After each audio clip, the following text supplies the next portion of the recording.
सावधान हो जाना चाहिए उपासक को। वैसे तो हर समय सावधान, पर सोते समय ऐसे सावधान होना चाहिए जैसे मृत्यु के समय योगी जन अपने सारे इंद्रियों को समेट लेते हैं और अपने स्वरूप में, अपने प्रीतम के स्वरूप में लगा देते हैं। तुम रोज शयन के समय ऐसा अनुभव करो, मैं नींद में जा रहा हूं या मृत्यु में जा रहा हूं, इसमें कोई फर्क नहीं पड़ता।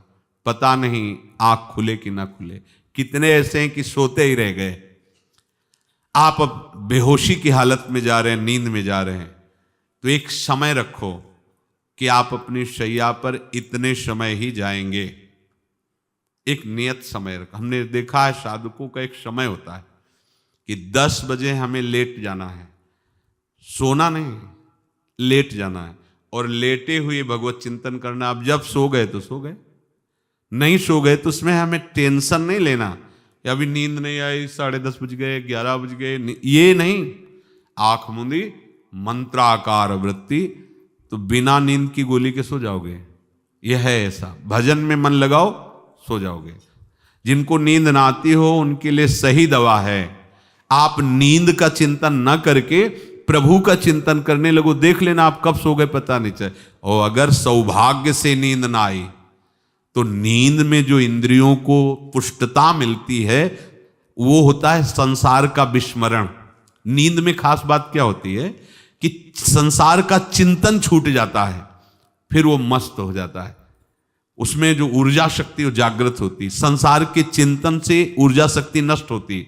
तो 4 घंटे 5 घंटे संसार के चिंतन से रहित पड़ा रहा सुषुप्ति में, तो उसे ऊर्जा शक्ति फिर आ गई। और अगर 4-5 घंटे आप प्रभु के चिंतन में रहे तो संसार का चिंतन छूटा, आनंद सिंधु का चिंतन हुआ। तो ये नहीं होगा कि आज रात्रि सोया नहीं तो बहुत टेंशन है, परेशानी, ऐसा नहीं होगा। भीष्म जी आज्ञा करते हैं रात्रौ च कृष्णम। ये बहुत सावधानी की बात, प्रायः इस सावधानी में नहीं रहा जाता। बचपन से सदगुरुदेव भगवान ने यही शिक्षा दी थी, गुरु कृपा से ऐसे उपदेश मिले थे। सोते समय कोई वार्ता नहीं, कोई अन्य चिंतन नहीं, चुपचाप अपने मन को हटाकर केवल इष्टमय करो। कब नींद आ जाती है इसकी चिंता मत करो, इष्टाकार वृत्ति करके ही सोना चाहिए। तो आगे जो लिखा है पुनरुत्थिताये, जब उठो तब वैसी वृत्ति, तो कुछ दिन बाद स्वाभाविक हो जाएगी, स्वाभाविक हो। अपने तो इतना तक देखा है कि जैसे आधा पद में होश रहा और निद्रा आ गई, तो जब चेतना आई तो उसी पंक्ति से, जहां से होश गायब हुआ था, उसी पंक्ति से जागरण प्रारंभ हुआ। ऐसा ही जब ऑपरेशन के समय बेहोश किया गया था तो उनसे कहा था हमें बता देना कुछ मिनट पे, तो उनका हाँ लगाने वाले इंजेक्शन और कुछ ही सेकंड में इसका सरन, बस। तो जो पद चलाया था, जब होश आया था तो वही पद चल रहा था, मतलब बेहोशी में वो पद अपना अधिकार किए हुए था। ऐसे नींद भी तुम्हारी भजन हो जाएगी, समाधि हो जाएगी, यदि आप सोते समय प्रभु का चिंतन करेंगे। बहुत ही सावधानी की बात है। यदि इस जन्म में परम लाभ लेना चाहते हो तो इस श्लोक को अपना जीवन बनाओ। कृष्णव्रताः, हमारा जीवन का एक ही व्रत है कि हम अपने प्रीतम का भजन नहीं छोड़ेंगे, अखंड भजन। हमें ये नहीं देखना कि उपांशु मानसी को इसमें कितने गुना, हमें गुना बना नहीं देखना। हमें अपने प्रभु को बोलना नहीं। भजन में मन नहीं लग रहा, पद गा रहे हैं, जोर जोर से चिल्ला रहे हैं, नाम कीर्तन, हमें अपने प्रभु से जुड़े रहना है। कृष्ण व्रताः कृष्ण मनुस्मरन्तो, हमारा निरंतर स्मरण चले, बस ये प्रयास रखना है। जब निरंतर स्मरण की बात कह दी तो फिर आगे कुछ कहना नहीं चाहिए, पर खास बात इसीलिए कहा जाता है कि आप समझ जाओ। रात्रौ च, जब कोई भी ब्रह्मचारी, कोई भी उपासक, कोई भी बैरागी त्यागी महात्मा सोते समय सावधान हो गया तो उसकी रात्रि बहुत गलत जाएगी। खास जब आप सैया पे शयन करते उस समय असावधानी हुई तो विकार छा जाएगा, ध्यान रखना। आपका चिंतन गलत हो जाएगा, आपकी चेष्टा गलत हो जाएगी। जागृत में ना सही तो स्वप्न में आप सावधान उस समय जरूर रहिए, और उतना ही विश्राम कीजिए जितना आवश्यक हो, व्यर्थ में करवटें मत बदलिए।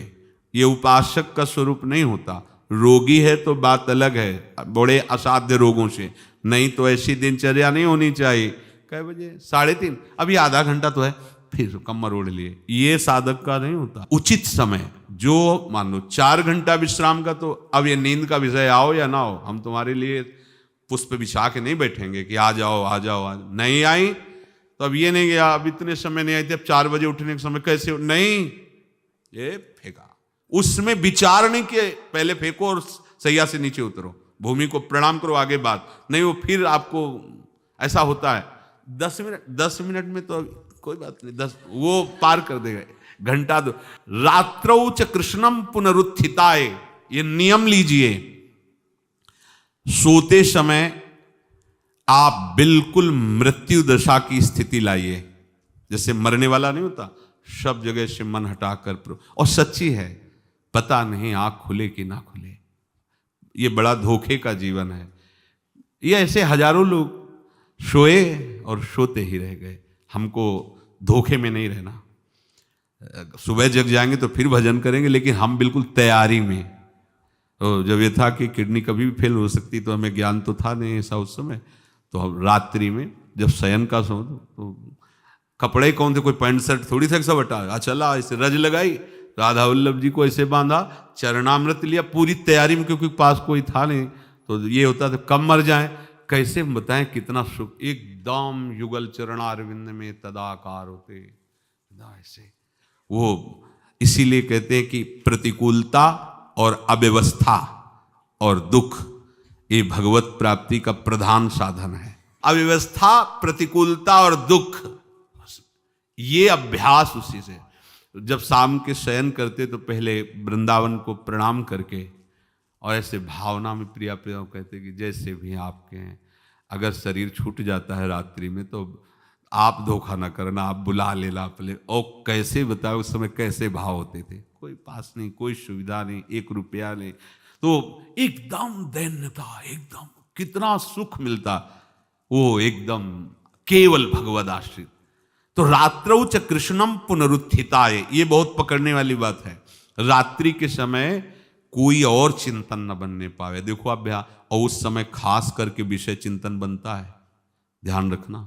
दिन भर लड़ते रहोगे इंद्रियों से, और जब आप शयन के समय जाओगे तब वो अवसर ढूंढेंगी और आपको विषयों में फंसाने की चेष्टा करेंगी।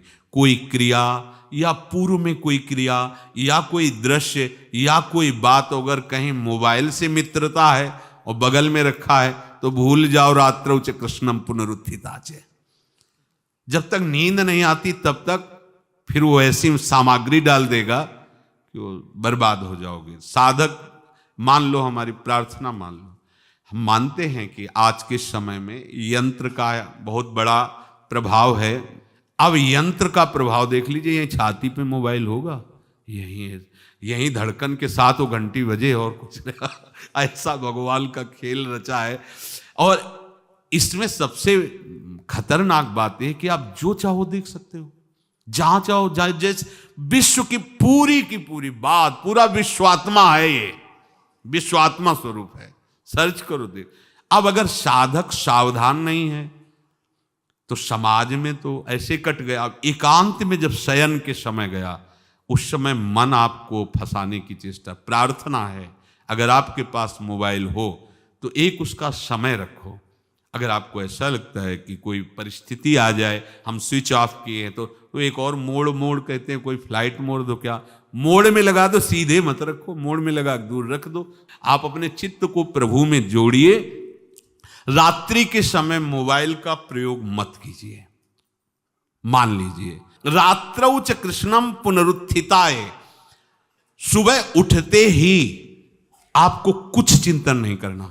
सबसे पहले उठते ही, यदि आपके अभ्यास में आ गया तो ऐसा ही होगा, नहीं तो आपको पहले सदगुरुदेव भगवान का प्रणाम नमस्कार और कुछ भक्तों का, और फिर नाम जप।